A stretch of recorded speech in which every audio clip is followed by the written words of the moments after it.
Hey guys, so another Gold's Gym opens today at Baseline Center, so let's check them out right now.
Welcome to the grand opening of Gold's Gym Baseline. And thank you all. This is another wonderful and amazing milestone of Regalos de Cebu. And for everyone's knowledge, Regalos de Cebu is actually a sister company of Cebu and Masters Inc. And Regalos de Cebu is also the entity managing and is the franchise holder of Gold's Gym Baseline Center. Among its other franchises are Bose Coffee Baseline, Bose Coffee Mebesa, and the Little Gym who's opening next month, and the 7-Eleven Mesa Verde CDO. And before we officially start this ribbon cutting ceremony, allow me to acknowledge the presence of the following: Mr. Jose Soberano III, Cebu and Masters Chairman and CEO, Ms. Maro Soberano, Executive Vice President of Cebu and Masters, Mr. Jose Soberano, Franco Soberano, the Chief Operating Officer of Cebu and Masters, Ms. Jamie Soberano, the Senior Marketing Manager of Cebu and Masters Inc., Ms. Alana May Soberano, Head of Franchise, and of course, our blogger friends. Thank you for sharing this time and for coming this afternoon. So to start off this program, may I call in the club manager of Gold's Gym Baseline, Coach Ringo Rivechi, for the opening prayer.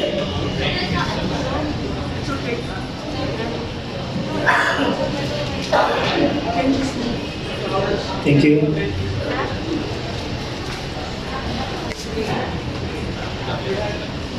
Good afternoon, everyone. Let's bow our heads and place ourselves to the holy presence of our Father. Dear Heavenly Father, we thank you for gathering all of us today for this important event. Sorry, so thank you for being here for this special ceremony. So, first of all, why did CLI or the Soberano family bring this Gold's Gym franchise to Baseline? So, as you know, we wanted to pay our homage to the history of Baseline. This was home to one of the favorite Cebuano gyms before, and we have members of the Cañizares family here. Can we give a big hand? There. So this was our way of continuing the tradition here. And for me, continuing my fitness journey. So my wife and our franchise head, Alana, is very happy that I will become more fit, more sexy, more macho through Gold's Gym. And then all the fitness instructor here. So I'd like to acknowledge also people who have made this possible, starting with our contractor, John Gov Alpine. It's a pleasure to be working with John and his family on this. My fellow Columbia Lion, Miss Hannah Lim of HL Designs, for what is without bias, the best Gold's Gym in the country, according to my sources, not my opinion, sir. Then, of course, we have the team of Ringo, who are our fitness experts here. We have our different contractors and representatives from Gold's Philippines. Where is he? Sherman. There. No, thank you for being here. So, best Gold's Gym in... marami kayong Gold's Gym eh. So with that, welcome to Gold's Gym. So far, membership interest is very strong. We're approaching 700 to 800 members for this opening. It's really the central location, complementing with our hotel here, Citadines, the different establishments. And we hope that this will really change lives, no, through exercise and fitness. So thank you very much, and Pit Senyor sa atong tanan. Pit Senyor. Thank you, Sir Franco. So ladies and friends, this is the moment we have all been waiting for, the ribbon cutting ceremony. And may I request the following to do the honor. Our Cebu Land Masters Chairman and CEO, Mr. Jose Soberano III. Coach Ringo, may I ask you to assist and give the scissors. Ms. Maro Soberano, our Executive Vice President. Mr. Jose Franco Soberano, Chief Operating Officer of Cebu Land Masters. Ms. Jamie Soberano, our Senior Marketing Manager. Ms. Alana May Soberano, Head of Franchise, Regalos de Cebu. Mr. John Go from Alpine, the General Manager of Alpine Trade and Construction. Ms. Hannah Lim, Principal Interior Designer of Asial Designs. Coach Sherman Morsha, Visman Area Manager of Gold's Gym Philippines. And Mr. Joe Franz Canizares from the Canizares family, please join us here. And may we request the Gold's Gym baseline team to assist.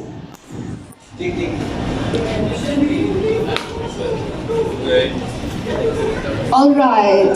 Does everyone have scissors already?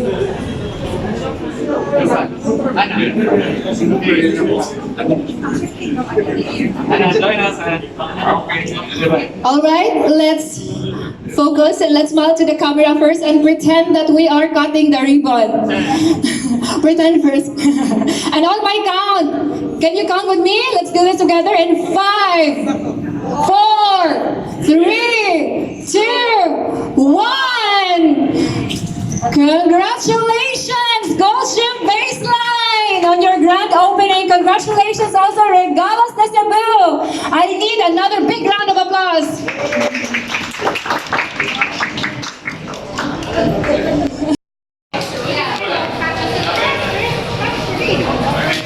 Everyone is free to join.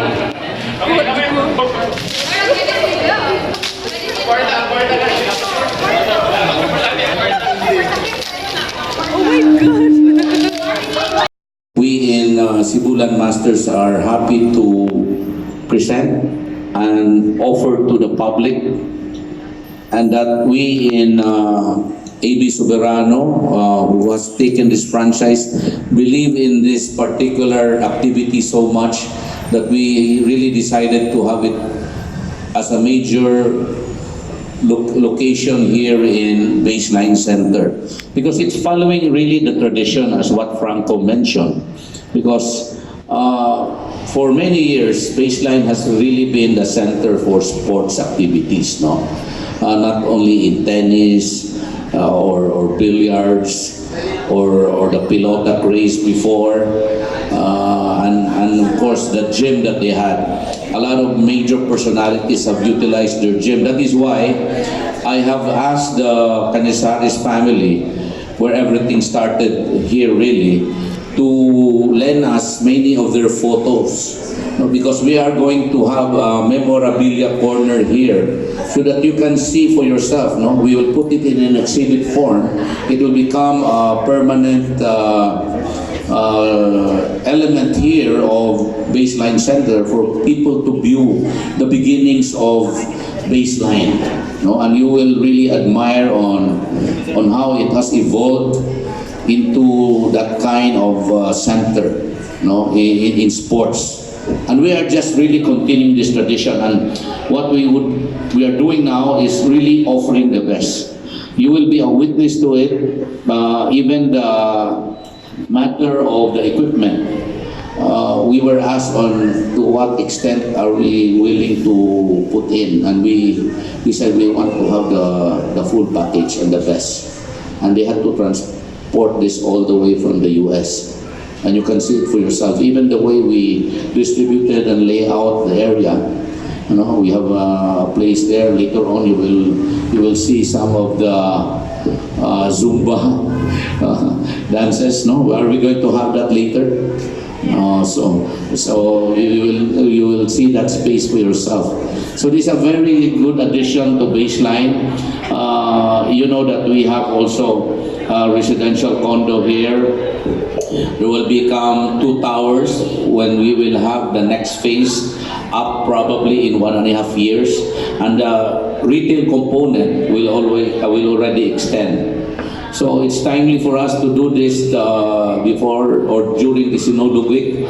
And just to make an announcement, even the 2 basement of that area, Franco, we're making available for parking during the Sinulog. So it's not just the basement here, but also the 2 basement that is already up in that extension. So we'll try to make it very orderly for you to benefit from. So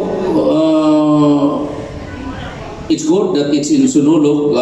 It's really our spirituality that strengthens us as Filipinos and Cebuanos.